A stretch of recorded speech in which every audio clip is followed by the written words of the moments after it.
अंधेरी रात में चारों तरफ सन्नाटा छाया हुआ था।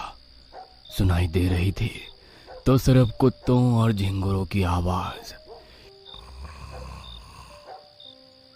इसी रात में गंगाराम की आंख खुली। रात में प्यास लगना बड़ी दुविधा है। अब इंसान अपना गर्म बिस्तर छोड़कर उठे और गंगाराम अभी अपनी बात पूरी भी नहीं कर पाया था कि उसने देखा कि सामने उसका बेटा खड़ा हुआ है। अरे मोहन, तू इतनी रात में मेरे कमरे में क्यों खड़ा है? आपको आखिरी बार पानी पिलाने आया हूँ। आखिरी बार? तू पागल हो गया है? लेकिन अब मोहन कुछ नहीं बोला। उसने सीधा एक डंडे से गंगाराम के सिर पर वार कर दिया। गंगाराम चिल्लाकर बाहर की तरफ भागा। बचाओ बचाओ, मेरा बेटा मुझे मार डालेगा। गंगाराम अपने घर से बाहर आ चुका था।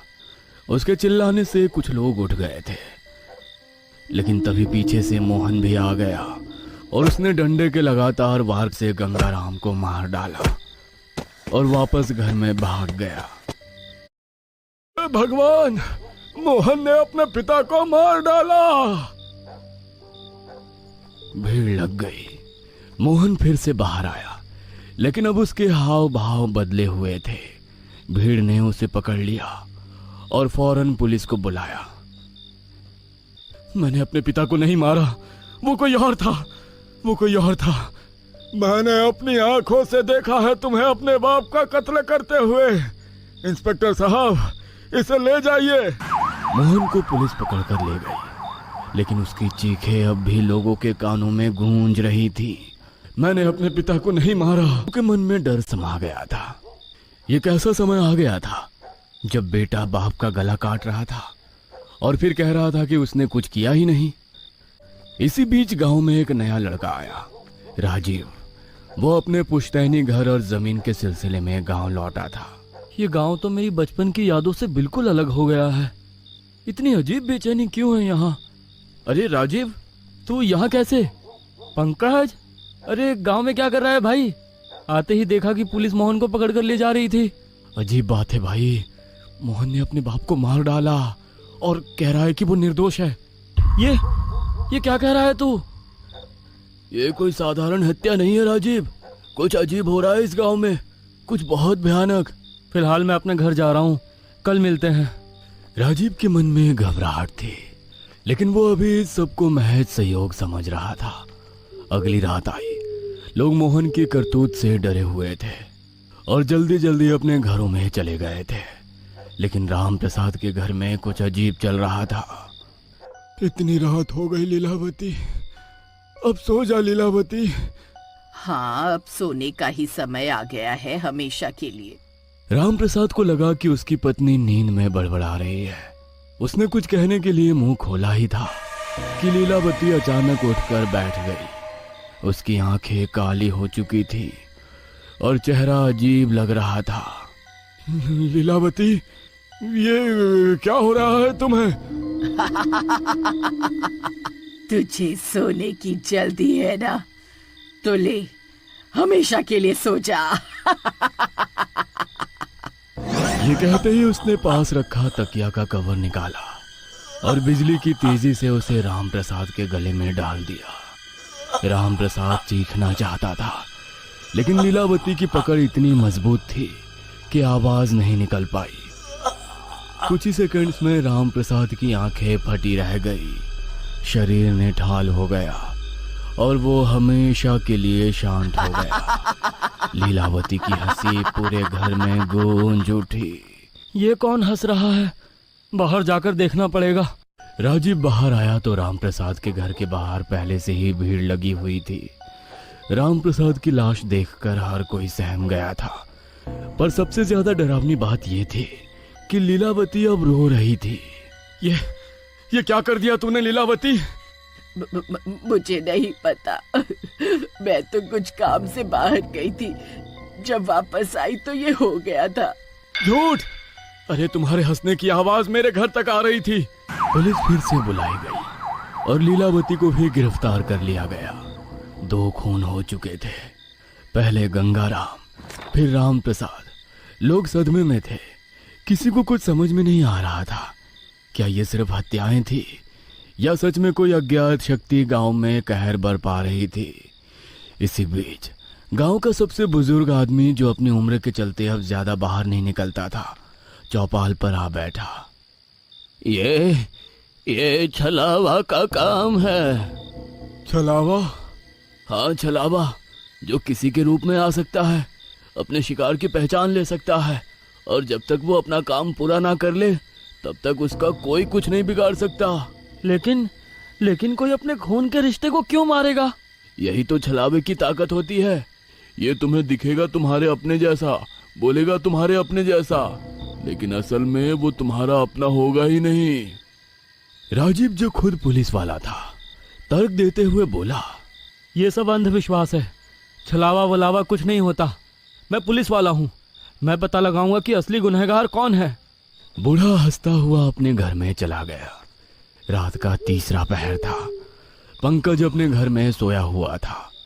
अचानक दरवाजे पर दस्तक हुई। कौन है इतनी रात को? कोई जवाब नहीं आया, लेकिन दस्तक जारी रही। पंकज उठकर दरवाजे की तरफ बढ़ा, और जैसे ही उसने दरवाजा खोला, उसके सामने श्यामलाल खड़ा था, लेकिन उसकी आंखें असामान्य रूप से लाल थीं। श्यामलाल, इतनी रात को यहाँ? पंकज, तेरा वक्त पूरा हो गया। ये कहते ही उसने पास रखा लोहे का सरिया उठाया और झटके से पंकज के सिर पे दे मारा। पंकज की दर्द भरी चीख पूरे गांव में गूंज उठी। जब लोग दौड़ते हुए उसके घर पहुंचे, तब तक वो मर चुका था। गांव में फिर से दहशत छा गई। अब ये पूरी तरह साफ हो चुका था कि ये कोई सामान्य घटनाएं नहीं थी। इस गांव के लोगों को क्या हो गया है? मैंने कहा था ना, तब मेरी बात किसी ने नहीं सुनी।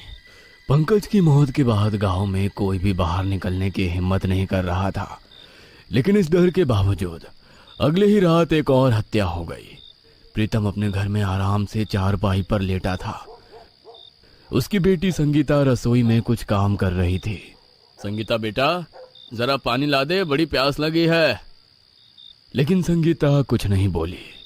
उसने अचानक पास रखी रसोई की चाकू उठाई और सीधे प्रीतम की छाती में घोंप दी। अरे ये क्या कर रही है संगीता? अब कोई प्यासा नहीं रहेगा बाबा। प्रीतम की आंखें धीरे धीरे ठंडी पड़ गई और संगीता वहीं मुस्कुरा रही थी। जब गांव वालों को यह खबर मिली तो हर कोई कांप गया। अब किसी को कोई संदेह नहीं रहा कि गांव में वाकई छलावा आ चुका था। यह छलावा का ही काम है, पक्का। हे भगवान, ये इस गांव को किसकी नजर लग गई है? अब तक 4 हत्याएं हो चुकी थी। गंगाराम, राम प्रसाद, पंकज और प्रीतम। गांव वाले अब खुले में चलने से भी डरने लगे थे। कौन कब किसका रूप बदल ले और किसे मार डाले, कोई नहीं जानता था। इसी समय गांव में रहने वाले सबसे चतुर आदमी चंदन ने सबको इकट्ठा किया। मैंने कुछ नोटिस किया है। क्या? छलावा कभी एक पैटर्न में नहीं मारता, वो रैंडमली लोगों को मारता है। लेकिन यहाँ एक पैटर्न है। तो क्या मतलब? ध्यान से देखो, जिन जिन लोगों की हत्या हुई है, ये सब एक दूसरे से जुड़े थे। कैसे जुड़े थे? ये सब जमीन की खरीद फरोख्त में शामिल थे, और अगला नंबर मेरे पिता का है, क्योंकि वो इन्हीं के साथ थे। मेरी बारी? अगर ऐसा है तो मतलब छलावा तुम्हारा रूप लेकर आएगा। हाँ, हमें तैयार रहना होगा। गांव में अब हर कोई दहशत में था। रात हो चुकी थी, लेकिन इस बार चंदन के घर कोई नहीं आया। उसकी सांसें तेज चल रही थी। वो पूरी रात जागता रहा, पर कोई भी हमला नहीं हुआ। सुबह हुई तो राजीव उससे मिलने आया। चंदन, रात तो शांति से निकल गई, लगता है छलावा भी डर गया है तुझसे। चंदन ने गहरी नजरों से उसकी ओर देखा। फिर अचानक बिना कुछ कहे उसने पास रखा चाकू उठाया और झटके से राजीव के पेट में घोंप दिया। चंदन, ये तूने क्या किया? ओ। राजीव लड़खड़ाते हुए जमीन पर गिर पड़ा। उसका शरीर झटकों से कांप रहा था। लोग दौड़ते हुए वहां पहुंचे। चंदन, तुझे क्या हो गया है? अरे तूने राजीव को क्यों मार दिया?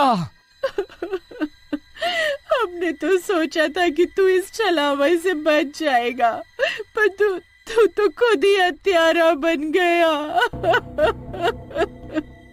लेकिन तभी राजीव का शरीर अचानक अजीब तरीके से मरोड़ खाने लगा और वो छलावे में बदल गया।